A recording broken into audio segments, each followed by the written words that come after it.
ሐዋርያው ቅዱስ ጳውሎስ የተናገረው አንድ ቃል አለ። ያላመነች ሚስት ያለችው ቢኖር ከእርሱ ጋር ለመቀመጥ ብትስማማ አይተዋት፣ ያላመነ ባል ያላት ሴት ብትኖርም ከእርሷ ጋር ሊቀመጥ ቢስማማ አትተው ብሏልና ይህን ቃል በነሻ በማድረግ ነው ብዙ ሰዎች እንደዚህ ሚል ከሆነ ክፍት ነገር አለው ህጉ ወይም የታዘዘው ነገር ልንቀጥል እንችላለን በሂደት የሱን ነፍስ አንቺ ሴት ባልሽን ታድኝ እንደሆነ ምን ታውቂያለሽ ስለሚል እኔ ላድነው እችላለሁ ላድናት እችላለሁ ነው። በነገራችን ላይ እስቲ አንድ ጊዜ በሉ አላችሁ ያላመነ ባል ያላት ያላመነች ሚስት ያለችው እንጂ ያላመነ ገርል ፍሬንድ አይልም። ያላመነች ቦይፍሬንድ ያላመነ ቦይፍሬንድ አይልም ወይም እጮኛ አይልም። ያላመነ ምን ያለው።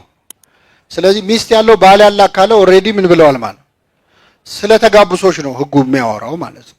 ስለዚህ እንደ አዲስ ለምሳሌ ክርስትናን የሆነ ቦታ ሄደን እንደ አዲስ ብናስተምር ባስተማርነው ትምህርት ምክንያት ሚስት ብታምን ባል ባያምን በማመኗ ምክንያት ፈተሹ ነይ አትባልም። አብሯት ለመኖር ቢስማማ እምነቷን ቀይራ ግን አብሬያት ኖራለሁ ካለ እቺ ሴት ክርስቲያን ሆና ባሏ ግን አህዛብ ሆኖ አብረው መቀጠል ከቻሉ አይፍታት፣ አብረው ትቆይ። ምናልባት ባልሽን ታድኝ እንደሆነ ምን ታውቂያለሽ ነው የሚለው ህጉ። ገብቷችኋል? ይሄ መቼ ነው የሆነው? ገና ክርስትና እንደ አዲስ ምን ሲል ሲሰበክ ነው። ቅዱስ ጳውሎስ ይህን ባይል ኖሮ ክርስትና ብዙ አደጋ ይገጥመው ነበር። አንደኛ መፋታት ያማረው ሰው ራሱ ክርስቲያን ይሆናል ይሆንና ሃይማኖት አይፈቅድም ብሎ ደናዋይ ሊላት ነው፣ ደናዋይ ልትለው ነው። ስለዚህ ክርስትና የፍቺ ምክንያት እንዳይሆን ቤተሰብ ቢበተን እናት አባታችንን ያለያየው እኮ ክርስትና ነው ብለው ልጆች ቂም እንዳይዙ ከመነሻው ቤት አፍርሶ ቤት መስራት ስለማይቻል በዚህ መልኩ አድርጎታል። ከዛ ውጪ ግን ላላገባችሁ ሰዎች ወይም ላላገቡ እጮኝነት ያሰቡ ላሉ ሰዎች አይደለም መጽሐፍ ቅዱስ እየተናገረ ያለው። ለነሱ የተናገረው ቃል ምንድነው? ከማያምኑ ጋር በማይመች አካሄድ አትጠመዱ። የማይመች ማለት ጋብቻ ነው።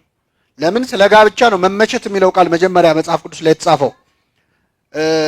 ሰው ብቻውን ይሆን ዘንድ መልካም አይደለም፣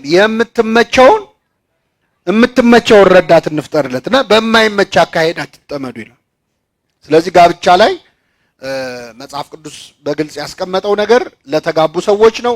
በእጮኝነት ላላችሁ ሰዎች እንዲህ አይነት ሪስክ አትውሰዱ። አንዳንዴ ከጋብቻው በፊት አብረን እንቀጥላለን ብለው አብረው ከሆኑ በኋላ መልሶ እኔ እንድንጋባ ብዬ ነው እንጂ አለኝ የሚሉ ኬዞች እኛ ጋር ይመጣሉ። ስለዚህ በተቻለ አቅም ቢያንስ ጊዜ መውሰድ። ገብቷችኋል አይደል?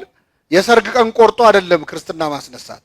ትንሽ ጊዜ መውሰድ፣ አብሮ መቆየት፣ በትክክል ደግሞ እንዲማሩ ፈቃደኞች ከሆኑ ባልሽን ማዳን ወይም እጮኛሽን ማዳን ከሆነ አስበሽ የገባህበት ጊዜ ወስዶ በትክክል መምራን ተመድቦ አንድ ላንድ ተምረው የተቀየሩ ሰዎች የምናውቃቸው አሉ። ግን ገብቷቸው ማለት ነው። ለምን እንደተቀየሩ አውቀው ለጋብቻው ብለው ሳይሆን። በጣም የሚገርም ገጠመኝ ልንገራችሁ። አንድ ወንድም አንዲትን እህት ይዟት መጣና በሃይማኖት ልዩነት አለን፣ ብዙ ዓመት በእጮኝነት ቆይተናል፣ አስተምሩልኝ አለ። ከዛ ልጅቷ ተማረች፣ በትክክል ገብቶኛል ብላ ተጠመቀች። ከዛ በኋላ ተለያዩ። ማለት ጋብቻው ወርካውት አላረግም። ልጅቷ ግን እስካሁን ድረስ በጣም ጥሩ አገልጋይ ሆና ቤተክርስቲያን ነው ያለችው። ይሄ ማለት በዚህ አጋጣሚ እሷን ነፍስ አዳነው ማለት ነው። ስለዚህ በትክክል ከመምህራን ጋር አገናኝታችሁ ተከታትላችሁ ማስተማር ኦሬዲ ለገባችሁበት ሰዎች ነው እንጂ ያልኩት አሁን ችን ሰምተህ እንደዚህ ይቻላል ቆይ አንዷን ልምረጥና አስተማሪ ለመድብላት እንዳትሉ። እንደዛ አላለም።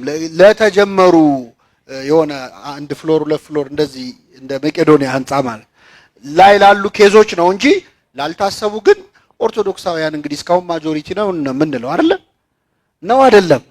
እና ባልጠፋ ምንድነው ወደ ጎረቤት የምትመለከቱት ምን የመሳሰሉ ወንድሞች ምን የመሳሰሉ እህቶች አሉ። ከራስ ምንጭ ጠጣ ነው የሚለው መጽሐፍ ቅዱስ። እየሰማችሁ ነው? አዎ